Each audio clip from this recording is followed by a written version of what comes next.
Hello guys, ako ay nag-order ng e-bike para kay Lulu Fred. Ito po ay surprise at darating na yung e-bike. So, hintayin natin ang pagdating ng e-bike at yun ay mag-i-stay muna dito sa bahay ng mga 2 linggo bago natin dalhin doon sa bukid kay Lulu Fred. Okay. Okay guys, andito na yung e-bike. Sige. Hinintay natin yung yung in-order nating e-bike, yung pa-surprise natin kay Lulong Bitoy. Okay? Ay. Ay, sige po, pasok po.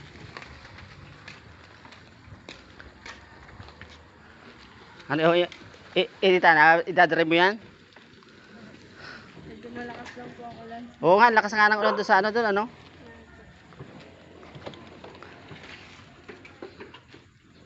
At tinakad nyo na rin yung, yung trapal. Pasaan yan? Dito sa gilid? Unahan po ako. Ah. Oo nga, lakas ng ulan. Dito din kanina, lakas ng ulan eh. Bagyo. Kasi sabi ni Mrs. mas maganda ito, may carrier.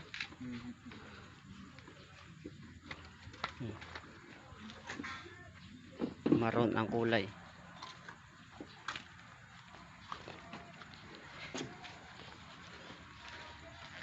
Kasi doon dapat ang dala niya talaga sa Balasig.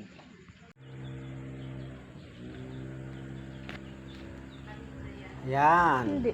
Oo. Tinesting ko na kung maganda baga ang e-bike ni Are. Oh, may pakaway-kway pa ako ah. Oh. Inabanti atras ko na. Oh, para matesting. Oh. Ay, parang ayos nga rin yung e-bike na rin ng Lulong Bitoy. Medyo mabilis din niya eh. Pag naka number 3, medyo mabilis din. Huwag mong biglang ililiko yung manubila ha. Oh, ayan, nag-testing Yung na, nag-testing naman yung dalawa. Atras sa bante lang. Oh, naka-reverse ba kaya? Oh. Sige, ano ulam? Yung dalawang anak na may malikot. Oh, sige, dandaan lang ha. Oh, okay nga naman eh. Oh. Kayang-kayang i-drive ng bata. Sige. Ayos nga eh.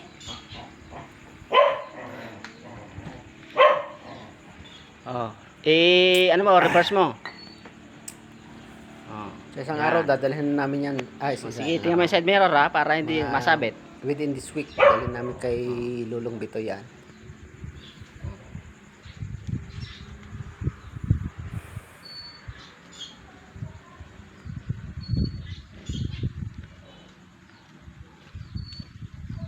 Oh. Reno. Stop. Ba't naka-light yan?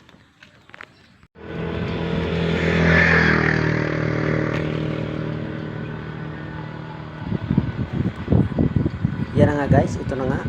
Ginamit muna namin pamamasyal itong e-bike ng ating Lulong Bitoy. Nagpunta kami sa bayan ng Nauhan. Namili ng konti at ngayon patungo kami ng Corba, yung sa Nautical Highway.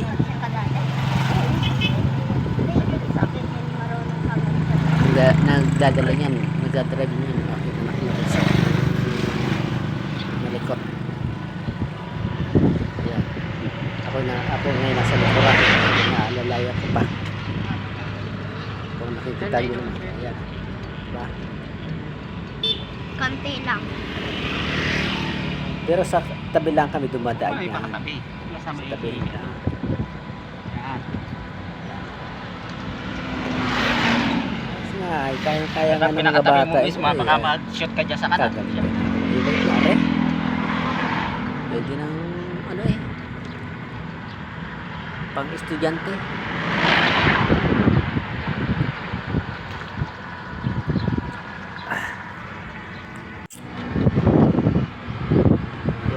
Medyo malayo-layo din from bayan ng Nava papuntang Corba. Baka mga 30 minutes. Parang takbong are.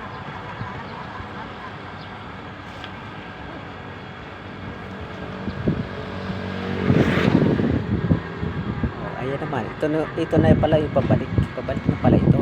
Kaya si Kuya Bisa ang nagdadrive. Ito po yung aking panganay. Siya naman ang nagdadrive at pauwi. Pupunta na kami ng bahay niya.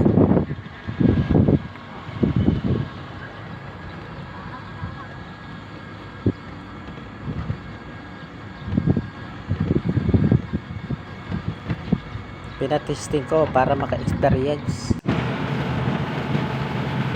Pag nagustuhan nila, bibili ko sila ng e-bike. Tapos ito na nga. Papunta na kami ng balansi dito. Ayan, nasa unahan pa sila. Ibidyohan ko. Nagdadala yung anak nila. So, papunta na kami kay Lulo. Uling dito yung sorpresa ng namin.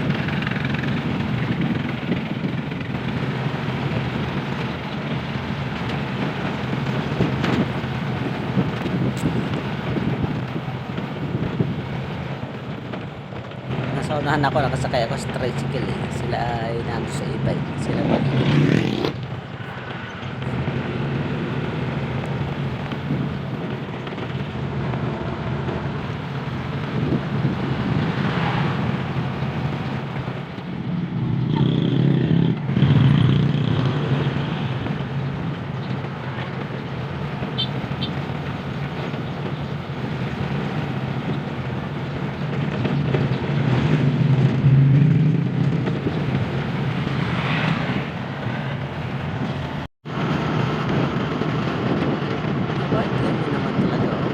Overtake po sa akin Ayan talaga po yung overtake pa. Malapit na po yan sa akin bridge. Nandiyan na kami sa Barangay Dao. Malapit na sa Tulay.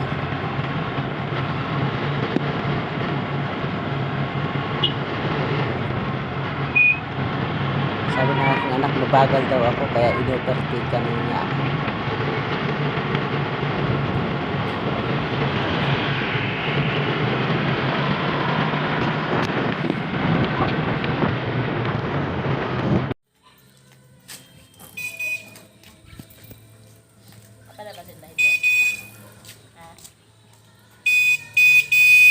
Ayan na nga po, paparating na ako. Ayan na nagbubusino na. Ayan na, ang bahay ni Lolo. Yan. Papasok na tayo sa tarangkahan, sa gate. Na Lolo. Ayan na. Pinasok ko na. Gustuhan mo? Ayan. Okay. Parada. Tapos na ako yung anak. Ayan. Patawag ka dyan, Lolo. Sabi pa nung aking anak sa lolo niya, pumikit daw. Pumikit. Para Tawagin si Lulo! masorpresa. Ay, hindi na pumikit ang lolo. Yung side mirror ay Yan na nga. nakaliko na ng sampalok. Sinita nakala mo na yung side mirror.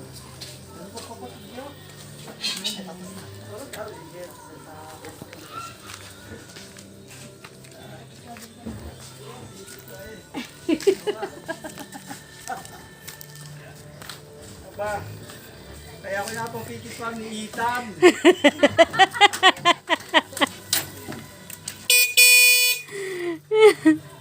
Sakiyan mo na Lulo. Tatay, happy birthday! Ay, drive mo na. Yung nga si Ethan. Ganda pa ka rin pag drive yan ha. Ito pauna.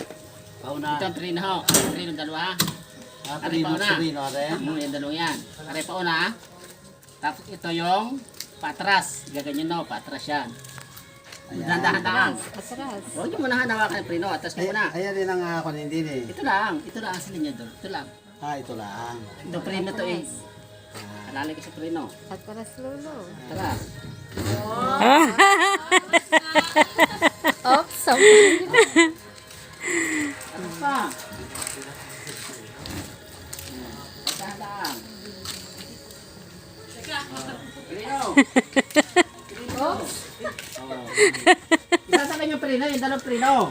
Ating dalawa. Oo, para ano, sasabayin nyo. O, ilagay nyo sa ano, sa D. Sa drive. Ay, malabo ang mata. At hindi na eh. Ibabalik nyo lang.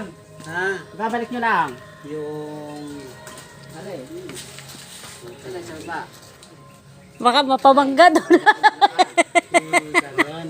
At mapabilis. Pagpauna gayon. O, pagpatras, din eh. O, natin sa kabila. Naka number 1 lang. Ayan o rin, nakakana rin. O, sige. Pauna. O, kapaw na yan. Halilan din ipipitin natin din. Oo, yan lang. Silinyador lang. Sige. Ano? Yan. Ah, paidalim pala. Ilalim. O, sige. Yun, makakapamasyal na si Lolo. O, Sa preno. kainitan. Yan. Pag mapreno kayo, yung daming dalawa sa kayo. Ikaw nyo, tatay. Ikaw nyo. Sapayan ito sa kasada. O. Ay, makita. Atras niya sa kasada. O, dito. Atras. Yan, balik nyo. Yan. O, atras yan. O. Ay, di, wow, sana all. Sige, baga. Sayang-saya ng Lulo. Nakikipaglibing. Ikot nyo din patras. Sige, ayun yung igagayin nyo na ako. Tapos ititira ninyo. Sige. Ano kayo? O. Atras. Atras, tatay. Sabi sa kanan. Oops! Oops! Oops! Pauna. Pauna. Nakakapapa-driver. O. Kabig nyo sa kanan, tatay. Ayan. O. Oops! Dahan lang. O, patras.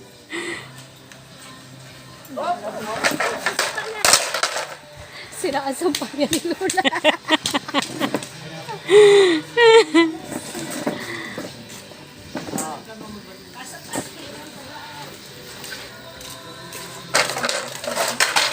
Op. Paano nyo yung ano? Tawag nyo. Oops! Nyo! Oops! Ayan na nga, ako na nga nagmaneho. Ang lolo kasi hindi pa bihasa mag-drive. Kaya ako na ang humawak ng manibela. Tapos pag atras kayo, babalik nyo. Pinatras ko na. Papunta sa Barangay Road. Kasi yung unahan ng bahay ng aking tatay, harapan ng Barangay Road. Ayan. Di ako na ang nagpaliko.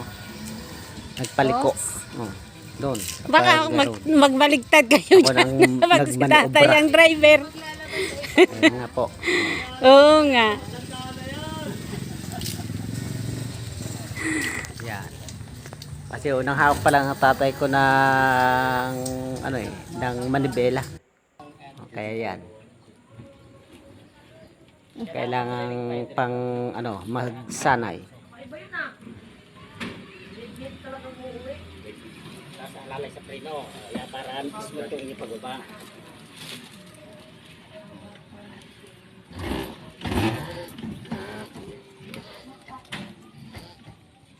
Sumpayan ni Lola. Ano sasabi nyo tatay sa inyong bago service? Salamat. Yan ay regalo ng inyong mga anak at mga apo. Ano? Okay guys, Yung thank you inyong for matagal na watching. pinapangarap. Ano? Doon sa karsada kayo mag-practice at maganda at naluang.